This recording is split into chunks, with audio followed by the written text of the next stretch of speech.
Yeah. Mag-ano sila, yung mga illegal na mga trabaho dito sa atin, mabubuhay. Kaya siguro kampante tayo na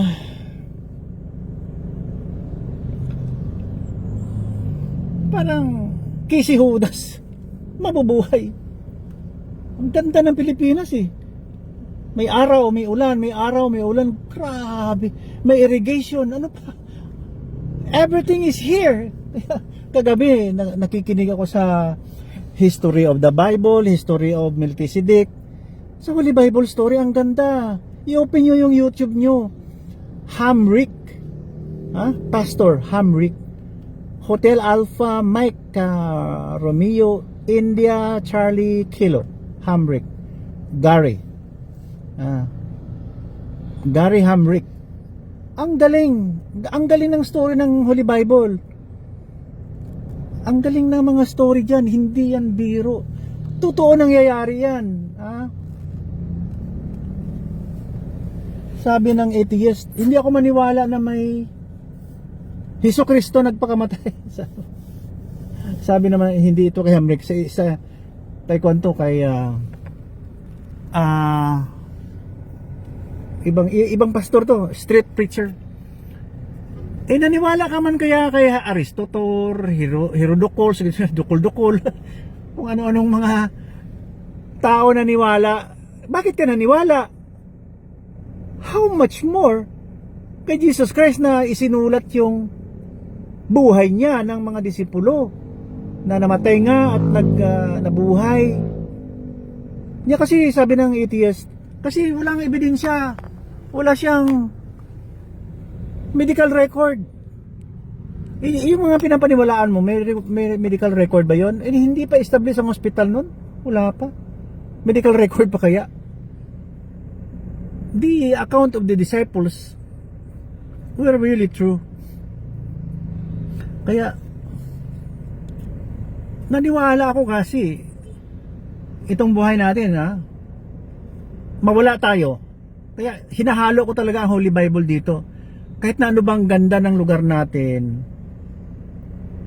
maangkin mo ang mga 30 na helicopters, 2 train, 50 eroplano, pag nagkasakit ka, wala talaga.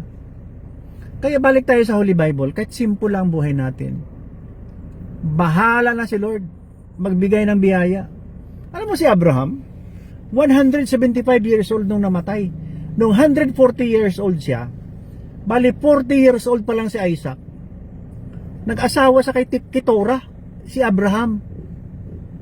Nakipag-usap ang Panginoon kay Abraham 140 years old, 150, 160, naging 35 years old yung panganay kay Keturah. 6 na anak. 6 na bayan yun. Ang isa doon, nasa Saudi nagpunta. Yan ang mga Arab. Kay Keturah galing yun. Kaya si Father of all nations, ito si Abraham. 6 na anak kay Keturah. Nawala na rin sila. Kasi sabi ng Holy Bible, mawawala tayo lahat. Kaya hindi ko sukat-alaan bakit may corrupt, may magnanakaw. Parang walang puso, walang respeto. Ang lahat na negative na adjectives ay sa kanila na. Nag-open lang ako ganito dahil ang topic ko ngayon is the same righteousness, anti-terrorism, anti-kutong. Dahil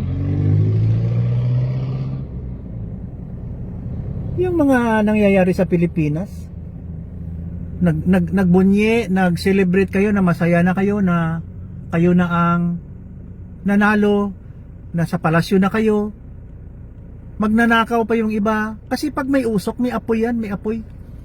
Umusok yung insertion, umusok yung... How could you?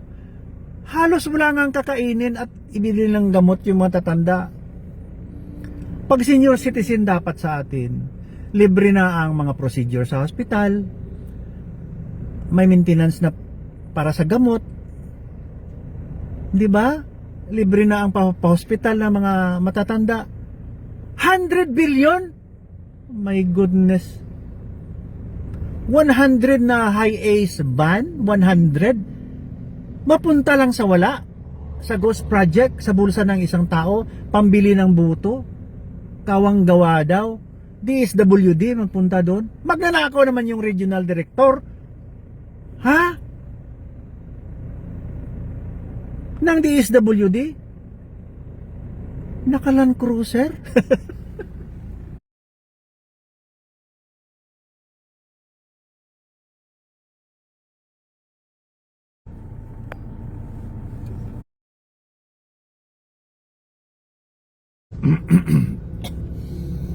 Nakita ko lang yan sa sa Cambodia.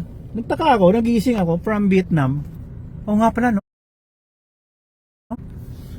Hindi paninira to. Nung lumabas kami sa Vietnam, doon sa border, parang 6 kami, yung isang matanda doon, dalawang matanda 60 plus eh. Ang 66 years old doon na pastor, nahinga ng 5,000 pesos. I-multiply mo yan sa dong. Dahil daw ganito, parang hindi ko maintindihan eh. Corrupt eh. Ha? Parang 20 years behind sila noon. 2012 pa yun eh, matagal na. Kaya ngayon, sumisikat yung Vietnam. Pumunta kami sa War Museum.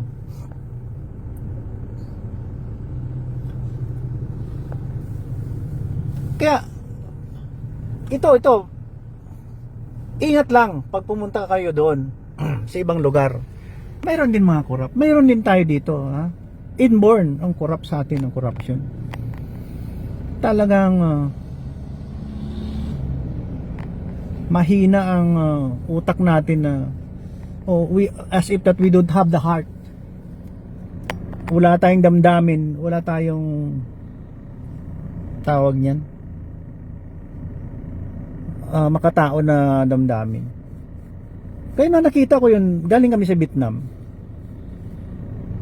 Pagdating namin sa Cambodia, nagising no? Sa bus eh. Siguro from itong travel namin, Vietnam to Cambodia, 12 hours. Then Cambodia to Thailand, mga 12 hours. Matagal din na travel, nakabas. Pagdating ko doon sa Cambodia, sabi nila Cambodia na to, nagising ako ganyan. Kita ko may hinihila na, ano yun, ang bilis-bilis. Ang motor pala, hinihila lahat, walang sidecar doon, hinihila. Ang galing, ang ganda ang bilis. Ang dami. Tawag doon tuk-tuk. Kaya nang pag-uwi ko dito, 2012, nag-ipon ako ng mga materials. 2013, 2014, 15. After 4 years, 2016, tapos na. Mayroon ako motorcycle na may tuk-tuk na ako. Hinihila ko na. Nakita ni... nakita ni... Ha? Nakita niya sa bahay. Tapos may motorcycle with balancer pa naman ako. Hindi ako matutumba dahil 4 wheels. Nakita ko yan sa Cambodia. Talagang gusto ko. Kaya nagkaroon ako. Kaya lang mabigat kasi puro stainless eh. Daming pera eh. Pero okay lang, katuwaan lang. From point A to point B naman, pag nagabili ako ng gulay, isda, mga lamas, o papaya doon sa labas, hindi na ako mag 4 wheels. So, pag ayaw kong lumakad, yun, tok-tok. Ayan, gaya-gaya lang.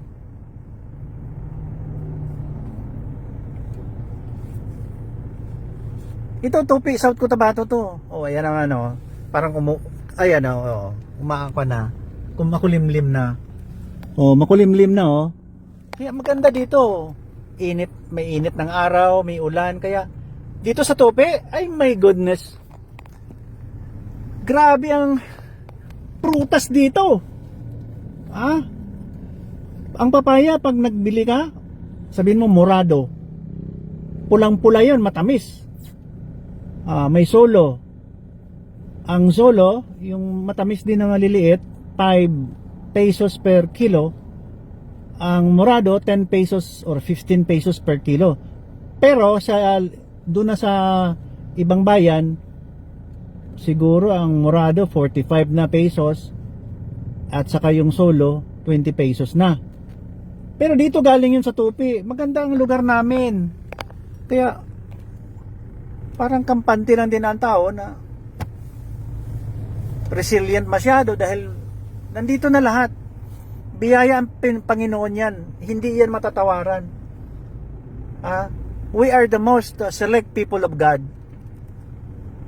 Yun sa akin binabaptize ko yan sa Philippines. Select people of God. OFW ganyan, may heart for humans. Hospitable, respectful. Nandun ang anak ko sa Canada Siya na ang pinaka zone.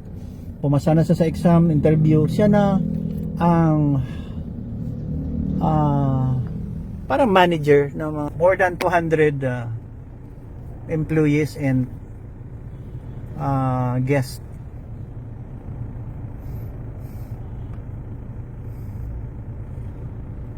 Maging head na siya. Ngayon kasi at present, second lang siya. Assistant lang siya. Pinipili siya dahil siyempre yung anak ko doon babae. Missionary yun, waywam. Nagpipreach yun sa mga churches.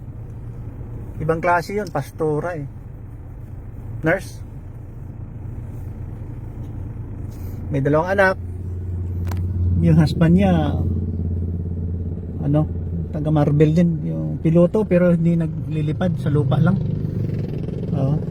Pero finish sa aeronautics school, flying school doon sa Canada. Ang kulang kasi sa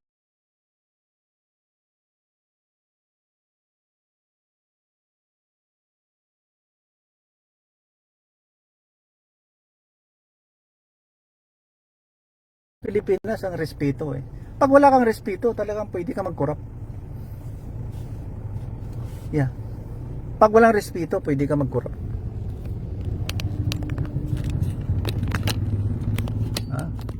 Minsan sinasabi ko sa vlog na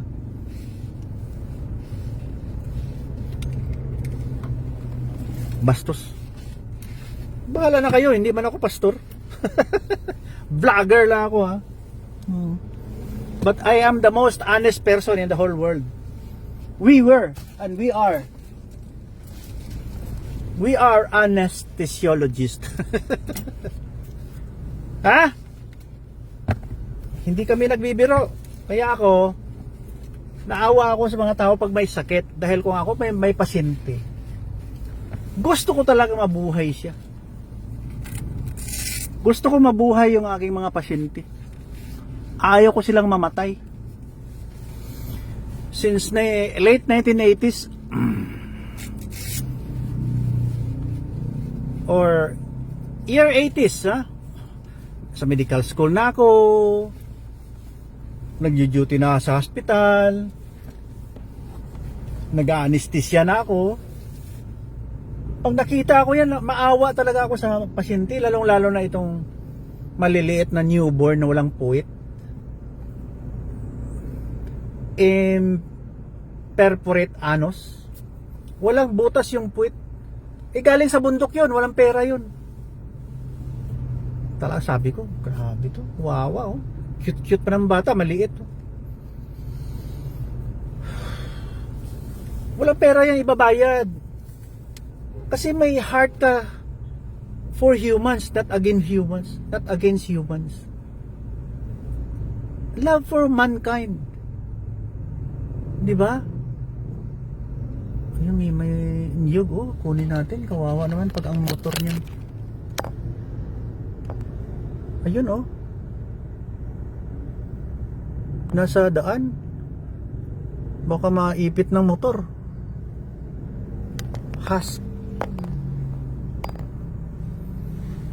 Makinig lang kayo sa akin.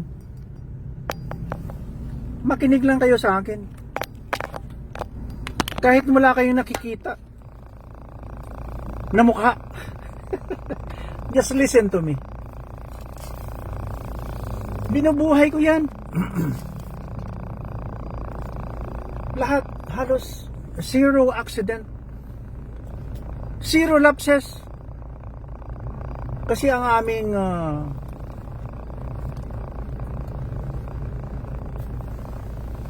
parang charter, never commit mistakes. So kailangan mo ang talagang magbabantay ka ng gamitin mong utak mo ng tunay na tunay. Nawala na. Naipit na. Tumilapon, no? Wala na. Naipit ng mga sasakyan. Coconut husk. Yun ang hanap buhay namin. Honest living. Huwag kang maging GMRC. Hindi good manners and right conduct. Ginagawa na mga palusot-palusot dyan. Clandestine operation ng mga governor, mayor, representatives, and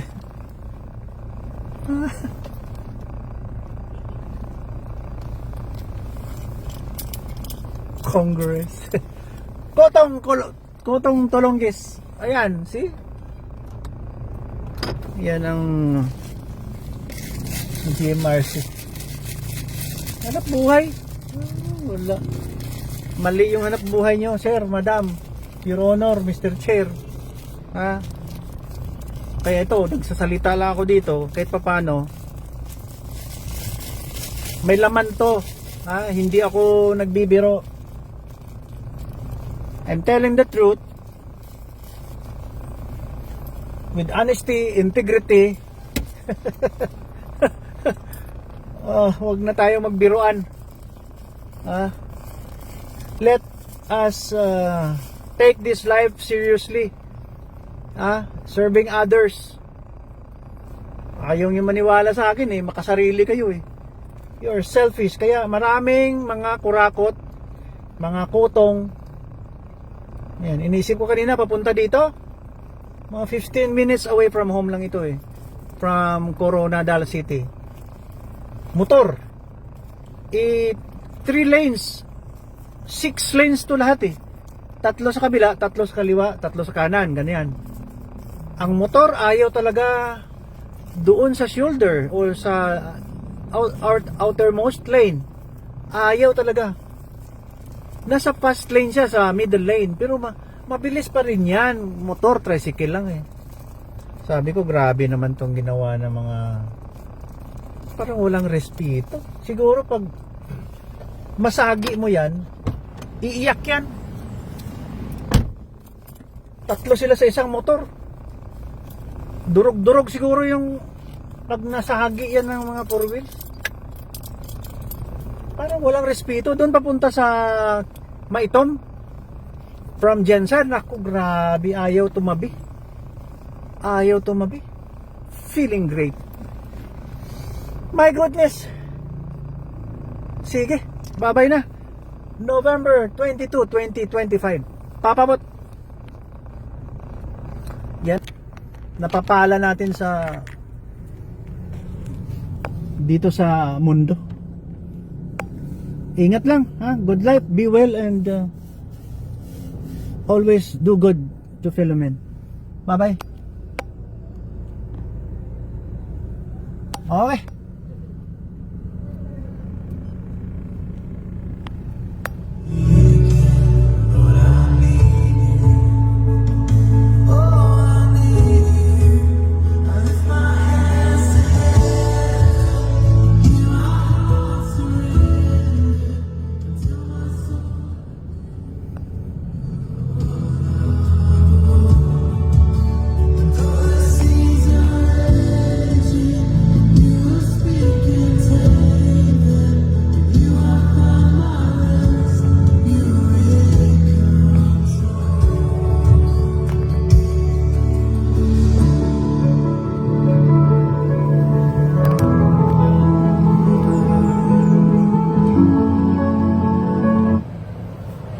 God bless us all. God bless you and keep you. God shines His face on you and be gracious unto you. God turns His face upon you and give you peace. In Jesus' name, Amen.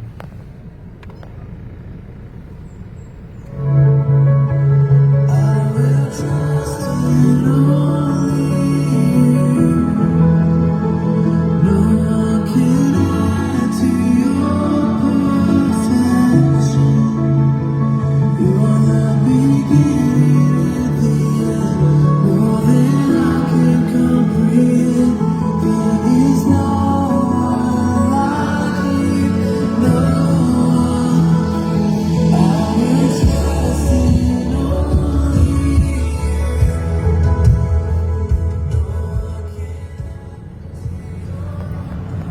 Bye-bye. God bless you.